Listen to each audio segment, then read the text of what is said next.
Are you familiar with Commander David Fravor's account of the Tic Tac UFO that he encountered off of the coast of San Diego? Lex Friedman? Yeah. Lex Friedman interviewed him on his podcast, and I interviewed him as well. And if you ever get a chance to listen to Lex's conversation with him, it's really excellent. But this guy is a naval fighter pilot, and he talked about this thing that they tracked on radar that went from more than 60,000 feet above sea level to 1 foot in less than a second, shaped like a Tic Tac, no visible sign of propulsion, blocked radar, actively jammed their tracking systems, and then went to their predetermined point that they were supposed to, that the fighter jet was supposed to scramble to, went to it 30 miles away in, a couple seconds. Like, they have no idea how it did it. They don't know what it is. Okay. And these guys that were working for the Navy off the coast said they had encountered them several times. They didn't know what they were. They didn't know what to do. Well, do they have they a just did photo nothing. or something? I mean, They do. They have video of it. Okay. They have video of it. They have there's you ever see the New York Times article that came out in 2017 about this stuff?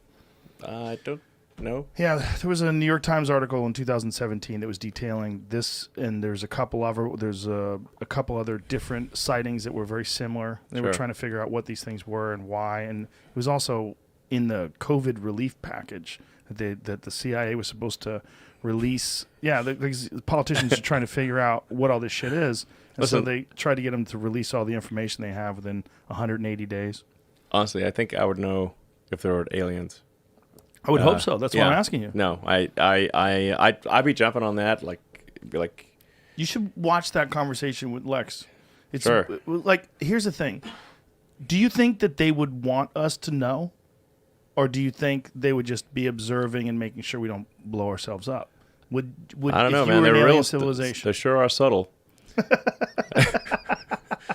I mean, if they wanted us to know, obviously they could just, For sure. show up and walk down Main Street, Right. like, hey, I'm an alien, check me out, Right. Here's my spaceship and just land in the middle of Times Square. I'll be like, Right. okay. Or hover over downtown LA. Yeah. Yeah. We were like, okay, we believe you. Yeah. So whatever they're very subtle, these aliens. How often do you think about it? None, zero. Zero? Even though you're thinking about interplanetary travel, you don't really think about aliens. No, I mean, if they show up, I'm like, great, okay, now this is new information. But we... well, yeah. What an interesting way of putting it. This is new information. This is new information. Like, where were you guys up till now? Yeah. So, anyway, listen, if I see some evidence for aliens, I'll be the first to be like, aliens, Right. Then you'll investigate. But until then, you think it's kind of a waste of time? Yeah. Yeah. It definitely seems like a waste of time if nothing's happened so far. You think about all the people that have been researching aliens for their whole life, and they have very little to show for it. Well, there's... Other than cool stories. Yeah. I mean, we have archaeologists going all over the world looking at things. Where there's this people... Like, if we were to find something like, let's say, like a cube of titanium, just like a 1-inch cube of titanium, let's say in the middle of the pyramid, I'd be like, aliens for sure. There's no way they could have made titanium back then. There's no way. That's hard. That's all. One little, didn't even need a computer. Like, a computer would be like, hey, wow, computers, they didn't have computers back then, so it must be aliens. But even just like some advanced metallurgy, anything, like, we would say anything like that. Right. Nothing like that that we could point to that we can't do. Everything that we found archaeologically is consistent with the time, the technology they had at that time. Archaeologically. Yes. Yeah. So you're just talking about old stuff. Yeah. Yeah, just throughout history. It's not like... Yeah. Like if aliens visited, there'd be something buried somewhere, you'd think. We haven't seen anything. So, anyway... I mean, maybe there are aliens, but they're very subtle. If they are, they're just very, they're being pretty shy. So, as far as we can tell, there's none. So, nor are we seeing signals from any other solar system or anything like that. So, now, and the thing is that on a galactic timescale, even with sublight travel, you could absolutely colonize the whole galaxy, even some of the neighboring galaxies. So if you said 1,000,000 years and say there's no new physics, could you colonize the galaxy in 1,000,000 years? Absolutely, the entire galaxy.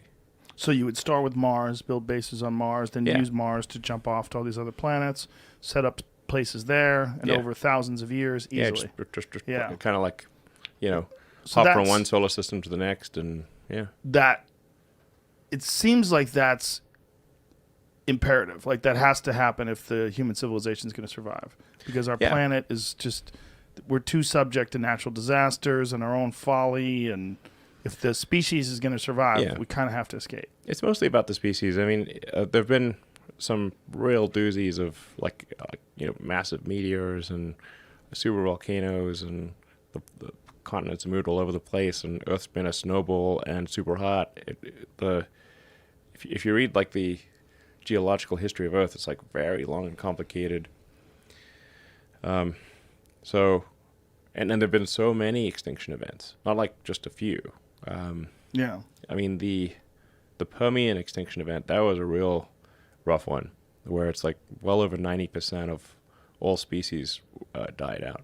And that doesn't tell the whole story, because a huge chunk of the remaining species were fungi and, like sponges and stuff like that,